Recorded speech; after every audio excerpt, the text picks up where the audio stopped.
गौ माता की कविता सुनाता हूं, एक बार ताली बजा दें आप। कि युगों युगों से भरत भूमि की शान रही गौ माता है। आर्यवीर दल वालों, तुम्हारी जिम्मेदारी ज्यादा बन जाती है। ये भगवा जो दुपट्टा आपने पहन रखा है, इसकी ताकत पहचानना, इसकी शक्ति पहचानना। मैं मुस्लिम मां का बेटा होकर गौ रक्षा की बात करता हूं। कर्तव्य आपका भी उतना ही बनता है जितना मेरा है।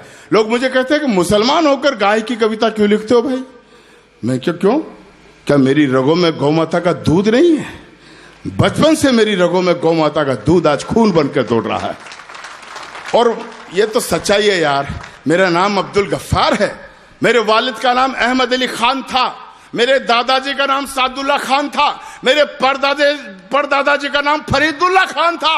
लेकिन यह भी एक सच्चाई है कि हमारी कहीं 7वीं और 8वीं पीढ़ी में कहीं ना कहीं कोई रामलाल जी रहे होंगे, राम प्रकाश जी रहे होंगे, राधे श्याम जी रहे होंगे। तो गौ माता पर कविता लिखकर मैंने तो अकिंचन अपना ऋण अदा करने की नाकाम कोशिश की है यार। और आपको पता है, आज भी 2131 ऐसे कत्ल कारखाने हैं जहां 33 करोड़ देवी देवता जिस गौ मां में रहते हैं उनको वहां काटा जाता है।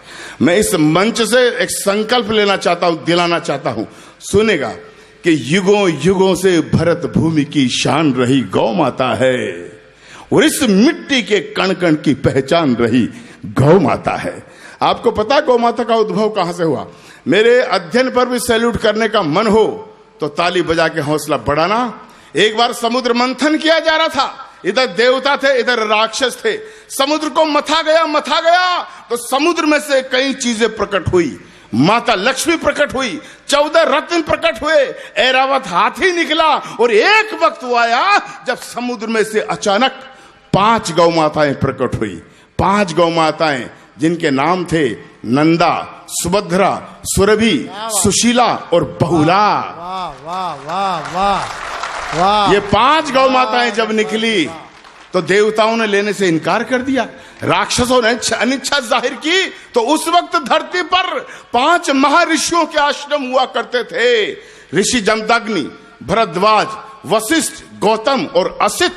इन 5 आश्रमों में एक एक गौ माता दे दी गई जो कामधेनु बनकर जगत का कल्याण कर रही है। जिंदाबाद। लेकिन उसी गौ माता को जब कटते हुए देखता हूं तो एक पीड़ा मेरी आक्रोश बनकर कविता बनकर आती है। बस मेरी जिंदगी की सबसे अच्छी कविता सबसे अच्छे श्रोताओं को सुना रहा हूं। आपका आशीष मेरे साथ रहे। अभिनंदन अभिनंदन। कि युगों युगों से भरत भूमि की शान रही गौ माता है और इस मिट्टी के कण कण की पहचान रही गौ माता है। गौ माता है जिसका अमृत पी के खुद को खड़ा किया और गौ माता है जिसने हमको पाल पोष कर बड़ा किया। भाई अच्छी कविता पर खामोश रहोगे तो क्या लिखेगा फिर आदमी? गौ माता है जिसका अमृत पीकर खुद को खड़ा किया। गौ माता है जिसने हमको पाल पोष कर बड़ा किया। गौ माता है जिसकी चर्चा त्रिभुवन में पर्याप्त हुई।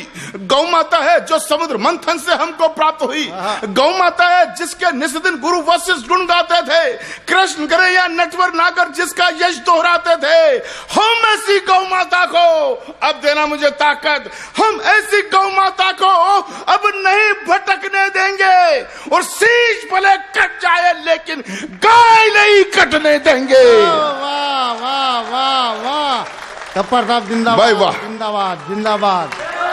मैं सौभाग्यशाली हूं कि इस गौ रक्षा की कविता पर आपका समर्थन मिला।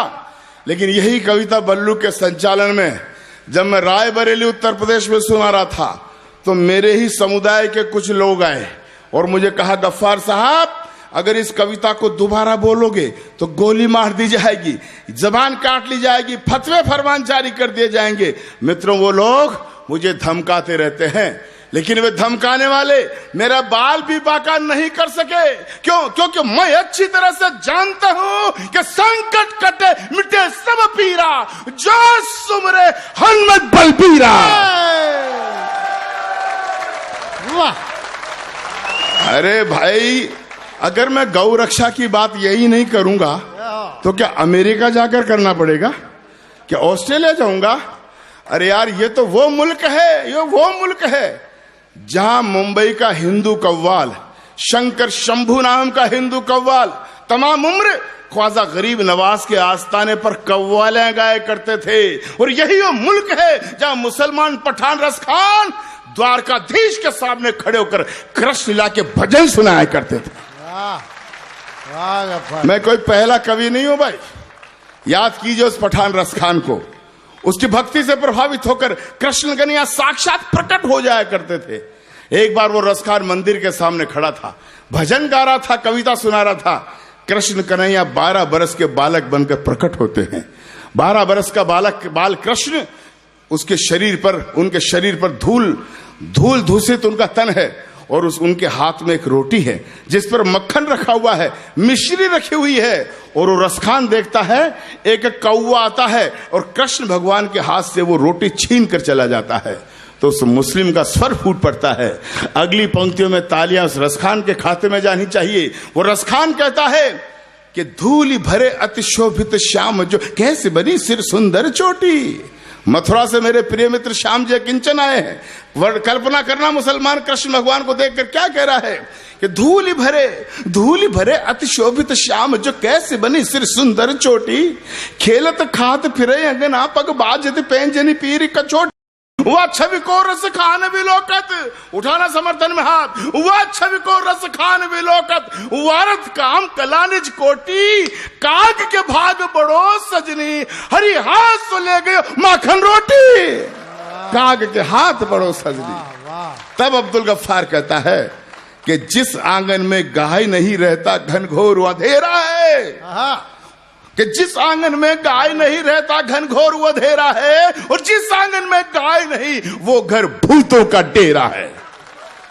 बस ऐसा स्नेह मिल गया भाई मुझे आज इस आर्यवीर दल में, इस गौ रक्षा की कविता पर। मेरे नौजवान दोस्तों ने जिस तरह से ताली बजाकर मेरा समर्थन किया, तो मुझे ऐसा लगा कि आज आर्यवीर दल में आकर अब्दुल गफ्फार ने अपनी हज यात्रा का पुण्य प्राप्त कर लिया है।